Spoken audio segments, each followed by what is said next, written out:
जब शाह साहब बाहर से पाकिस्तान आए, मैं राब्ते में रहता था, कोई प्रोग्राम कोई फंक्शन मैंने मिस नहीं किया। हालांकि मेरा ताल्लुक उनसे इतना हो गया था कि मैं उनका मुरीद भी था और उन्होंने मुझे खिलाफत की भी इजाजत दे रखी थी।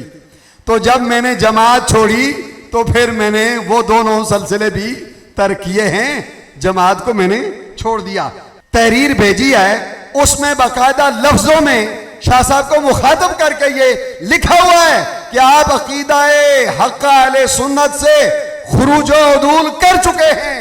इस बुनियाद पर मैं अपनी जिम्मेदारी का और अपने मनसब का और अपनी रुकनियत का इस्तीफा जो है वो दे रहा हूं। मैंने चूंकि वहां से मैंने कहा सारी निस्बतें मैंने तोड़ दी हैं, तो अब मेरा ये ज़रूरत बनती है, मेरा ये हक है कि मैं हज़रत क़िबला डॉक्टर साहब से आपकी जो है वो मौजूदगी में इल्तिजा करूं कि ये मुझे जो है वो अपनी उस निस्बत में कबूल फरमा लें, ताकि कम अज़ कम रूहानी नज़र और तरबियत और जो है वो फैज़ की सिलसिला भी जारी रहे।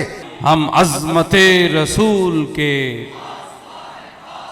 अल्लाहुम्मा सल्ली अला सय्यदिना व मौलाना मुहम्मद व अला आलि सय्यदिना व मौलाना मुहम्मद व अस्हाबि सय्यदिना व मौलाना मुहम्मद व बारिक व सल्लिम सलातन व सलामन अलैका या सय्यदी या रसूलल्लाह व अला आलिका व अस्हाबिका या सय्यदी या हबीबल्लाह।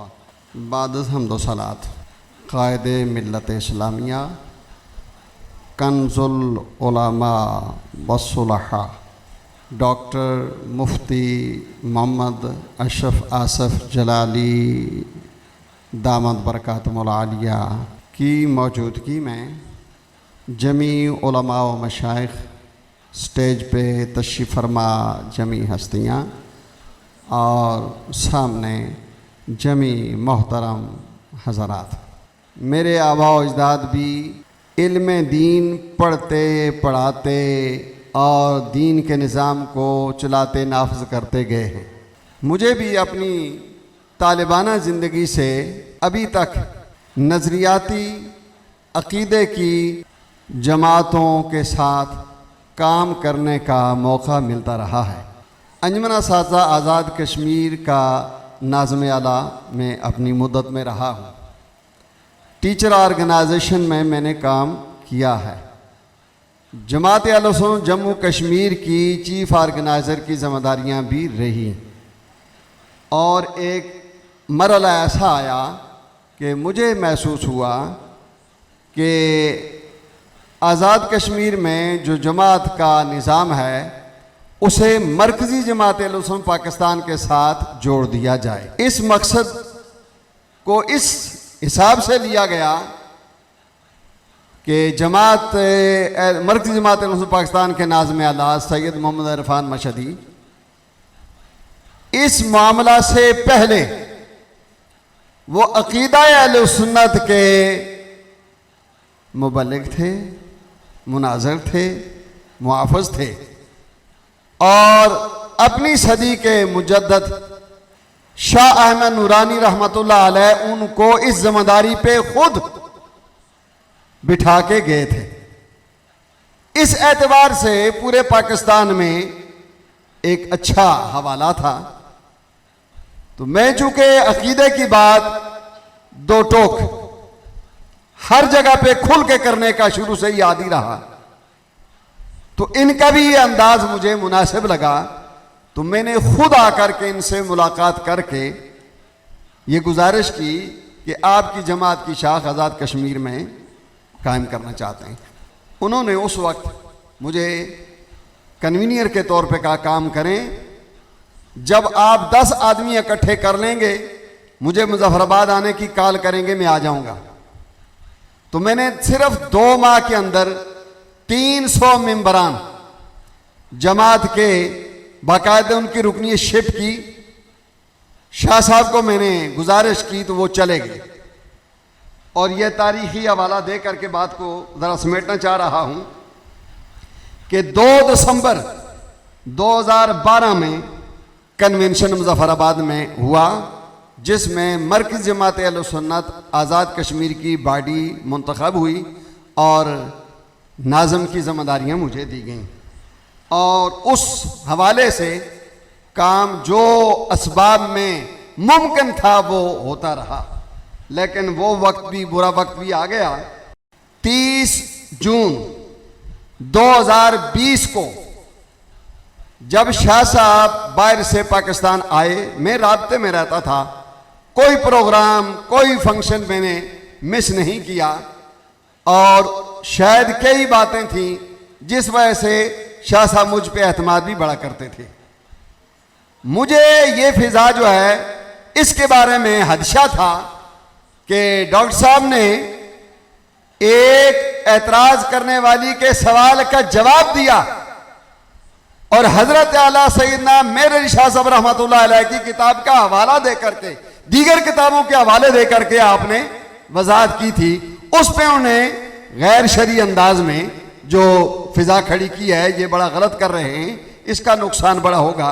मुझे इस बात की परेशानी ऑलरेडी थी, मैं राब्ते में था। 30 जून को ये अपने घर लाहौर सब्जादार में पहुंचे, और 2 जुलाई 2020 को असर के वक्त में इनके घर में पहुंच गया था। जब अंदर इत्तला गई, मीटिंग हो रही थी। इस मीटिंग का शायद कि आपको पता ना हो, मैं चूंकि उस मीटिंग का खुद ऐनी गवाह हूं, मौजूद था, तो वो हवाला भी थोड़ा सा यहां जिक्र करना जरूरी है, बुनियाद है। जवाब आया मेरा, चूंकि बहुत ख्याल करते थे कि कुछ मेहमान बैठे हैं, मीटिंग हो रही है, आपको जल्द बुला लें। मगरिब की नमाज पढ़ी तो मुझे मैसेज आ गया कि आप अंदर आ जाएं। जब उनके कमरे खास में मैं गया तो वहां कुछ 6-7 आदमी कुल बैठे हुए, और उनमें 3 उनके सगे भाई बैठे हुए, और 3 एक लोग और हैं जो जमीयत के को ओहदेदार लगते हैं, लेकिन आम से आदमी हैं। मैं जब गया, मुझे बड़ी इज्जत से उन्हें बिठाया, बात जारी थी, जारी रही। वहां जो गुफ्तगू इरफान शाह साहब कर रहे थे वो बिल्कुल और थी।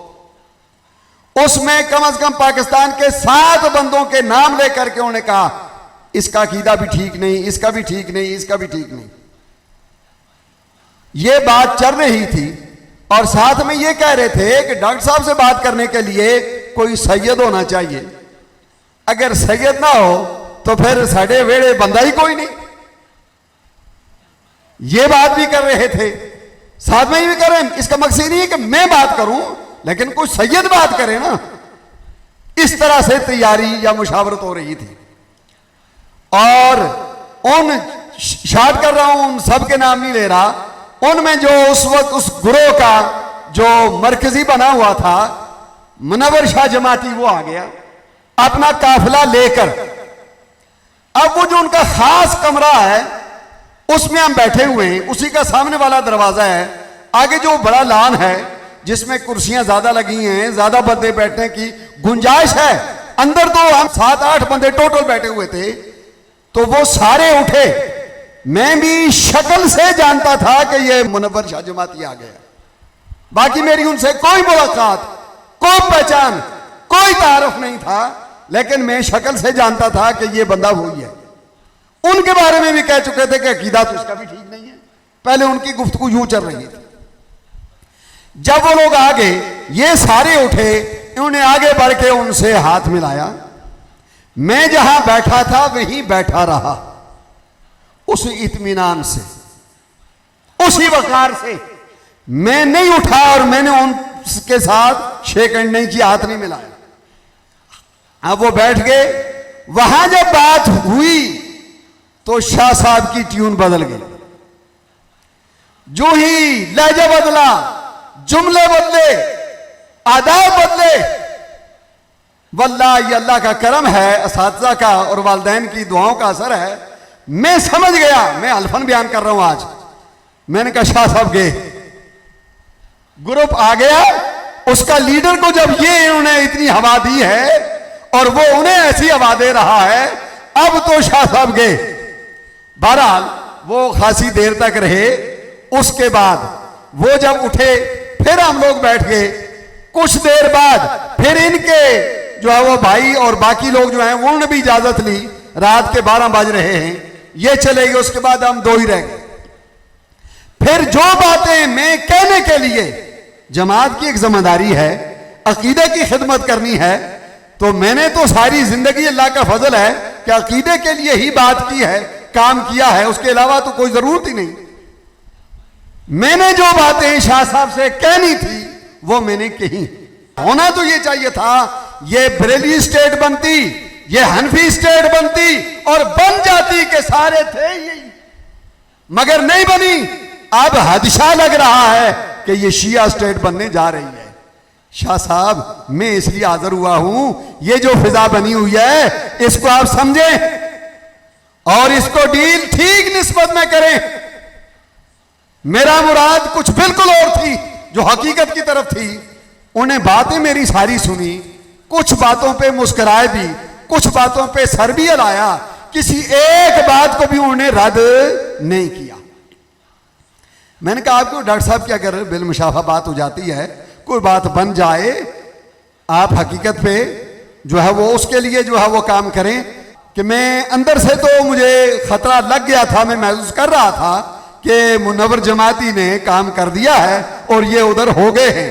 अब मैं सुबह चला गया, जब मैं मुजफ्फराबाद पहुंचा तो मुझे रिपोर्टें में आनी शुरू हो गई कि शाह साहब ने अब कौन सी कॉन्फ्रेंसें, किस लहजे में क्या बात करनी शुरू कर दी।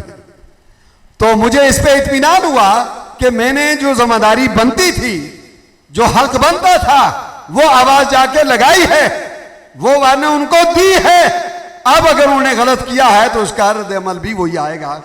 हालांकि मेरा ताल्लुक उनसे इतना हो गया था कि मैं उनका मुरीद भी था और उन्होंने मुझे खिलाफत की भी इजाजत दे रखी थी। तो जब मैंने जमात छोड़ी तो फिर मैंने वो दोनों सिलसिले भी तर्क किए हैं, जमात को मैंने छोड़ दिया। अब कैसे छोड़ा, इस पे भी मैं आ जाता हूं इख्तिसारन।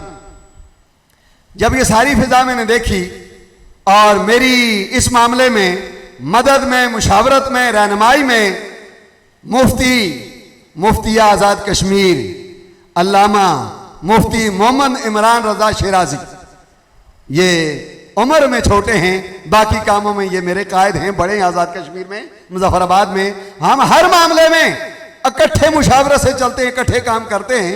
इनसे भी मेरी मुशावरत जारी रही। तो मैंने फिर इस्तीफा लेके के बाई डाक मरकजी अमीर जो सिंध से मियां अब्दुल खालिक बुरजुंडी, उन्हें भी भेजी डाक, शाह साहब को भी भेजी और मीरपुर आज़ाद कश्मीर के हमारे अमीर अल्लामा मोहम्मद बशीर मुस्तफ़ी को भी भेजी। दीगर लोगों को भी वो मैंने डाक एक ही दिन में पार्सल की और वो मैं पता किया वो पहुंच भी गई। हाँ, अल्लामा बशीर मुस्तफ़ी ने इसको हुस्नन कबूल किया और मुझे दाद दी। हुस्नन उन्होंने कबूल किया, आपने अच्छा फैसला किया है, यही हक बनता है। इस तरह से अब जमात के साथ, शाह साहब के साथ नहीं चला जा सकता। और मैंने जो तहरीर भेजी है उसमें बाकायदा लफ्जों में शाह साहब को मुखातब करके ये लिखा हुआ है कि आप अकीदाए हक्का अहले सुन्नत से खुरूज उदूल कर चुके हैं और ये मिशन की और नजरिए की भी खिलाफ वर्जी है। जमात ये जो है वो इसकी इजाजत नहीं देती। आप नजरिए से उदूल खुरूज कर चुके हैं। इस बुनियाद पर मैं अपनी जिम्मेदारी का और अपने मनसब का और अपनी रुकनियत का इस्तीफा जो है वो दे रहा हूं। ये भारत उसमें मौजूद है, वो कॉपी भी मेरे पास है। ये लेटर पैड पे लिखा हुआ इस्तीफे की ये कॉपी भी मेरे पास मौजूद है और ये सबको पहुंच चुकी बहुत पहले। अगर जरूरत हो तो वो दिखाई जा सकती है, लेकिन इख्तिसार से काम लेते हुए। ताहम ये मैंने डाक भेज दी। उस वक्त से लेकर आज तक इरफान शाह साहब मेरा कोई राबता, कोई तल्लक, कोई वास्ता नहीं है। हाँ, ये बात जरूर है कि मैंने अपनी तरफ से इसको इतनी तशहीर जो है वो देना मुनासिब नहीं समझी कि किसी मुनासिब ज़िम्मेदाराना अंदाज में किसी मौका पर इसकी बात कर देंगे और जब हुक्म होगा तो फिर जमात का काम। अब कौन सी जमात? इदारा सिराते मुस्तकीम। इसके रुकन के तौर पे काम करने के लिए पहले भी आमादा था और 7 जुलाई 2010 से अब तक हजरत की लिखी हुई किताबें, किताबचे और कैसेट्स और जो चीज भी मैसर होती मैं राब्ता रख के वो मंगवाता और दोस्तों को देता रहा। मैंने कहा ये पढ़ो, हकीकत को पढ़ो, ये है अकीदा, ये है कुरान और सुन्नत से दलाइल, ये है तरीक़ाकार। वो तो तल्लक है और सेमिनार्स में भी मैं हाजिर होता रहा। वो अपने दिल की तसल्ली के लिए और अपने ईमान की जला के लिए बंदा करता है, वो कोई एहसान की बात तो होती नहीं है। तो बहरहाल इसके कारकुन के तौर पे इंशाअल्लाह अज़ीज जो बन सका, जो हो सका, वो आजाद कश्मीर में जारी रखेंगे। और इस सिलसिले में मुझे बड़ी तवक्को और उम्मीद है कि अल्लामा मोहम्मद बशीर मुस्तफ़ी मीरपुर से पहले भी मरकज़ी जमात में मैंने उनको अमारत की जिम्मेदारी दी थी, उन्हें कबूल भी कर ली थी। अब इस सिलसिले में भी वो एक बड़ी जिम्मेदारी कबूल करेंगे और हमारे साथ मीरपुर में कम अज कम वो हमारे साथ चलेंगे, ये भी मुझे उसकी तवक्को है। मैंने कराची में पढ़ा जितना पढ़ा, शाह अहमद नूरानी रहमतुल्लाह अलैह से कुर्बत भी थी और सारे लोग उन्हें जानते थे, वो कितनी बड़ी हस्ती थी। अपने दौर में वो कितने दीन की खिदमत करके गए हैं। उनकी विसाल के बाद ध्यान रखने वाले महसूस करते थे कि हमारा कोई कायद नहीं। और जब डॉक्टर साहब ने ये जिम्मेदारी, ये काम शुरू किया तो उन सब लोगों को ये इत्मीनान मिला कि अब कायद अहले सुन्नत पाकिस्तान के अंदर डॉक्टर मोहम्मद अशरफ आसफ जलाली की सूरत में अल्लाह जल्ला शानू ने मोहम्मद करीम सल्लल्लाहु अलैहि वसल्लम ने नजरे इनायत फरमाते हुए इनको काम का हुक्म दे दिया है, उन्हें आगाज कर दिया है। तो अब इंशाअल्लाह अज़ीज इस वतन के अंदर, रियासत के अंदर अकीदा अहले सुन्नत, फिक्रे आला हजरत अहमद रजा खान बरेलवी की फिर वही जो है वो राज आएगा, वही गालिब रहेंगे, उन्हीं की रियासत होगी, उनकी हुकूमतें भी बनेगी और उन्हीं का निजाम भी जहां नाफिज होकर रहेगा। लेकिन ये कब होगा? वो तब होगा जब इस रियासत का हर सही और अकीदा, मिंबर, शहरी, वोटर जब डॉक्टर साहब के हर हुक्म पर अपनी तरफ से अपनी जिम्मेदारियां, तंजीमी जिम्मेदारियां, नजरियाती, इल्मी, तबलीगी जिम्मेदारियां अदा करेगा, तब जा करके ये रियासत फिर अपने उस मकसद अव्वल पर आएगी और यहाँ निज़ामे मुस्तफ़ा जो है वो नाफिज होकर रहेगा। ये हम सब की आस है, अल्लाह के हुजूर आरजू है। और डॉक्टर साहब की सलाहियतों पर ये देखिए, तहरीर हो, तकरीर हो, तदबीर हो, तजवीज़ हो, जो भी मैदान हो उसमें दीन के हक और उसके सच और गालिब होने के लिए जिस अंदाज में ये कलाम करते हैं, लिखते हैं, दूसरे सारे लोग भी इनके अंदाज का असर कबूल करते हुए मानते चले जा रहे हैं। जिस तरह कभी एक आलिम ने अपनी सारी रुगदात सुनाई, तकरीर सुनाई, हमें कितनी खुशी हुई कि अब इंशाअल्लाह अज़ीज़ यही सिलसिला आगे चलेगा। अल्लाह ताला इसी को गलबा और फतह और नुसरत फरमाएंगे। और जहाँ तक मैंने, चूँकि वहाँ से मैंने कहा सारी निस्बतें मैंने तोड़ दी हैं, तो अब मेरा ये ज़रूरत बनती है, मेरा ये हक है कि मैं हज़रत क़िबला डॉक्टर साहब से आपकी जो है वो मौजूदगी में इल्तिजा करूं कि ये मुझे जो है वो अपनी उस निस्बत में कबूल फरमा लें, ताकि कम अज़ कम रूहानी नज़र और तरबियत और जो है वो फैज़ की सिलसिला भी जारी रहे। मैंने ऊपर मुलाकात में भी हज़रत से कहा है, मैंने कहा मैं चूँकि शुरू से ही ओपन इस तरह के काम करने का आदी हूँ, मैंने हज़रत से कहा आप तो वो जो फरमाएंगे तब इस तरह के कामों में जो है रूहानी ताकत भी जो है वो तसर्रुफ भी चाहिए। मुनव्वर साहब जो आज़ाद कश्मीर से तशरीफ़ लाए और इज़हार ख्याल फरमा रहे थे, अभी आपकी आंखों के सामने मुफ़क्किर इस्लाम कंज़ुल उलमा क़िबला कायद मोहतरम से बैत कर रहे हैं और शर्फ़ बैत हासिल करके इंशाअल्लाहुल अज़ीज़ बातिल के ऐवानों में ज़लज़ला बर्पा करने के लिए तैयार हो रहे हैं। नारे तकबीर, नारे रिसालत, नारे तहकीक, नारे हैदरी। हम अज़मते रसूल के, हम अज़मते रसूल के, हम शान अहले बैत के, हम शान अहले बैत के, हम अज़मत असहाब के, हम अज़मत असहाब के